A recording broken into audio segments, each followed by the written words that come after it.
अस्सलामुअलैकुम। क्या हाल है आप लोगों की? खैरियत से? उम्मीद करता हूँ आप लोग सब खैरियत से होंगे। मैं भी अल्लाह सुब्हानहू व तआला के फ़ज़ल व करम से, उसकी तौफ़ीक़ व इनायत से बिल्कुल ठीक हूँ।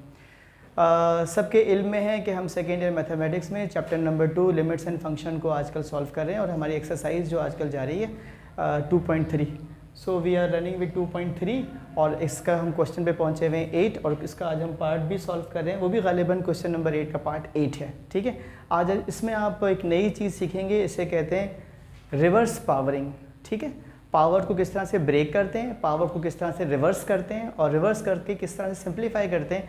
आज के सवाल में आपको रिवर्स पावरिंग की एक एग्जांपल समझ में आएगी। ठीक है, वैसे तो एग्ज़ाम में फंक्शंस जो आपके दिए हुए होते हैं ना, वेरिएबल, वो वाई हो, एक्स हो, जेड हो, वगैरह वगैरह अप्लाई किए जा सकते हैं, दिए जा सकते हैं, लेकिन आपको सिर्फ मेथड समझ में आना चाहिए कि कब कहाँ पर पावर को किस तरह से आपने ब्रेक करना है और किस तरह से आपने उसको रिवर्स करना है। या बैठे हुए कुछ अफराद से मैंने ये पूछा था कि लिमिट कब अप्लाई करते हैं, आज का सिंपल सा सवाल किया था, तो बच्चों ने अपनी अपने जहन के मुताबिक सही जवाब दिए हैं और मैं भी क्लास का सबसे सीनियर तरीन स्टूडेंट समझता हूँ अपने आप को, तो मैंने इनको बच्चों को ये बताया है और आपको भी ये कह रहा हूँ कि लिमिट उस वक्त अप्लाई की जाती है जब न्यूमरेटर या डिनोमिनेटर और दोनों में ज़ीरो आना बंद ना हो जाए।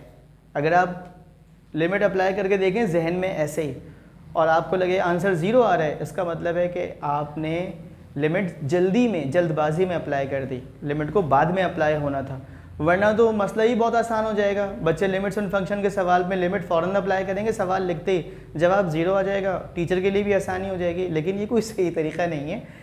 लिमिट उस वक्त अप्लाई की जाती है जब आंसर में, न्यूमरेटर में या डिनोमिनेटर में या दोनों में ज़ीरो आना बंद ना हो जाए। ठीक है, तो ये काम की बात थी, इसको आप अपने जहन में रखिएगा। आज चलते हैं सवाल की तरफ। Second year mathematics exercise 2.3 question number 8, evaluate the limits of the following functions.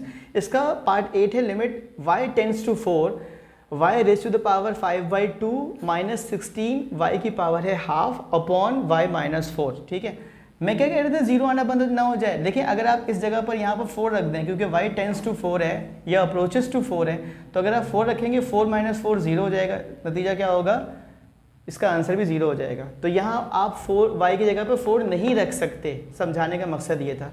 Solution की हेडिंग दी, सवाल को दोबारा कॉपी किया। अक्सर बेशतर मुझसे स्टूडेंट क्या असातिज़ा भी कहते हैं कि सवाल को दोबारा लिखने की ज़रूरत क्या है। सवाल को दोबारा लिखने की ज़रूरत ये है कि क्वेश्चन में तो आपको बहुत सारे ऑप्शंस भी दिए जाएंगे ना। मसलन आपको कह दिया जाए कि evaluate the following limits of the following functions, तो आपको लिमिट्स मालूम करनी है मुख्तलिफ फंक्शंस की, और वहाँ पर 6 सवाल दिए हुए हैं, लेकिन कर रहे हैं आप उसमें से कोई से, आपको कह रहे हैं कि अटेम्प्ट एनी 5, तो उन 5 में से वो 5 कौन से हैं जो आप सिलेक्ट करें, तो जाहिर सी बात है आप सवाल तो लिखेंगे ना। सोल्यूशन के बाद सवाल इसलिए लिखते हैं कि ताकि कंफर्म हो जाए कि आप यही पार्ट करने के लिए जा रहे हैं और आपका मुंतखब करदा या सिलेक्टेड क्वेश्चन का पार्ट ये है। ठीक, सवाल लिख दिया। एक सवाल ये भी होता है कि हम कौन सी इंक इस्तेमाल कर सकते हैं, तो ये रेड में आपको इसलिए लिखता हूँ कि इसकी वेवलेंथ सबसे ज़्यादा होती है, ये आसानी से देखा जा सकता है। एग्ज़ाम में कभी भी आप रेड पेन से को इस्तेमाल नहीं कर सकते, ग्रीन पेन को इस्तेमाल नहीं कर सकते, हमारे बोर्ड में इसकी मुमानियत है। ठीक, सोल्यूशन की हेडिंग दी, सवाल लिखा, सवाल लिखने के बाद देखिए ये 5/2 मीन्स 2.5 है। ठीक है, तो मैंने क्या किया है, इसकी पावर को ब्रेक कर दिया। कैसे, y की पावर 2 प्लस हाफ यानी 2.5 माइनस 16 y की power half upon y minus 4। अब यहाँ पर इसफंदियार साहब एक बैठे हुए थे, उन्होंने इस बारे में एक जुमला इरशाद फरमाया, मैं कहूँगा तो शान में गुस्ताखी हो जाएगी। क्या करते हैं, पावर को ब्रेक करने के बाद जब पावर सेम हो तो उसकी बेसिस के साथ उसको मल्टीप्लाई के साइन के साथ लिखते हैं, इसी को कहते हैं रिवर्स पावरिंग। ठीक है, यानी y की पावर 2 भी है, y की पावर हाफ भी है, तो आप पावर जो होल नंबर में उसको लिख दें, डॉट लगाएं, डॉट मीन्स मल्टीप्लिकेशन, फिर पावर लिख दें हाफ। ऐसा क्यों किया, इसकी वजह है, इस पर सवाल बनता है कि सर आपने ऐसा क्यों किया। इसका जवाब ये, ऐसा इसलिए किया कि 16 के साथ y की पावर जो हाफ लगी हुई है, तो हम चाहते हैं इस हाफ को कॉमन ले लिया जाए और इससे छुटकारा हासिल कर लिया जाए। सॉल्व तो यहाँ पर भी हो सकता है, आंसर तब भी 16 आएगा, लेकिन ऐसा करने से ना काम आपका आसान हो जाता है, फिर उलझता नहीं है बंदा। तो मैंने इसकी पावर हाफ यहाँ पे ली, पावर हाफ यहाँ पर ले, अगले स्टेप में गया। अब आप देख सकते हो कि मैंने y की पावर हाफ को क्या किया, कॉमन ले लिया। ये लिमिट y टेंड्स टू 4 ये चलता रहेगा साथ साथ। ठीक है जी, आपने ये कॉमन ले लिया। उसके बाद फिर मैंने यहाँ पर एक बैठे हुए स्टूडेंट से पूछा, उनका नाम है हमज़ा जहांगीर नाम है। हमज़ा जहांगीर से पूछा तो उन्होंने बोला कि सर आप इसको a square minus b square के फार्मूले से खोल दें, a minus b a plus B.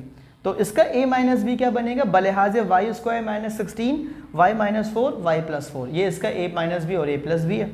उसके बाद क्या हुआ, हमज़ा भाई का कहना है कि सर आप y माइनस 4 को y माइनस 4 से कैंसिल कर दें। देखा आपने कितनी आसानी से कैंसिल हो गया।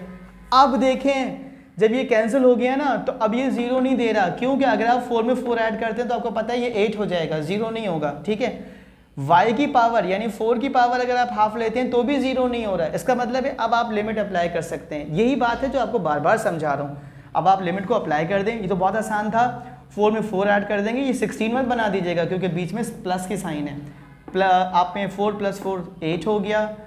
4 की पावर हाफ का मतलब है 2 की पावर 2, यानी 4 का मतलब होता है 2 का स्क्वायर। उसकी मैंने पावर इसलिए ली ताकि 2 से 2 क्या हो जाए, हमारा कैंसिल हो जाए, और 2 8 क्या बन जाए हमारे पास 16।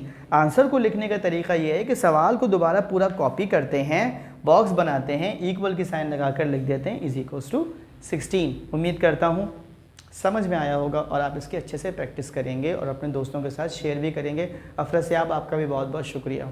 अल्लाह हाफ़िज़।